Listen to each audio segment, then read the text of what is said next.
Paolo Avellino nagsalita na hinggil sa estado nila ni Kim Chiu.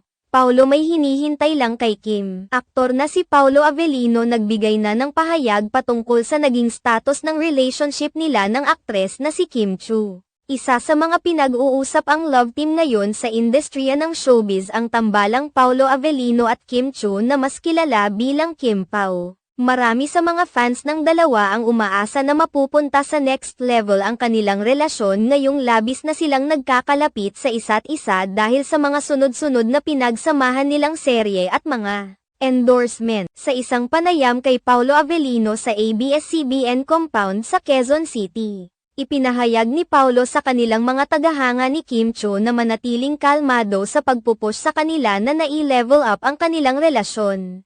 I get where they are coming from. Hinay-hinay lang. Kim just came from a relationship, so hayaan muna natin mag-enjoy yung mga tao and give them time to explore. Pahayag ng aktor. Matatandaan na noong December 2023, kinumpirma ni Kim Chiu na naghiwalay na sila ng longtime partner na si Sian Lim. Inamin rin ni Paolo Avellino na nagiging uncomfortable siya sa tuwing tinatawag siya ka-love team ni Kim Chiu. Mas gusto pa umano niya na matawag bilang katandem ni Kim Chiu o di kaya ay on-screen partner nito dahil ayaw niya ng stigma na nadidikit sa Pilipinas pagdating sa mga love teams.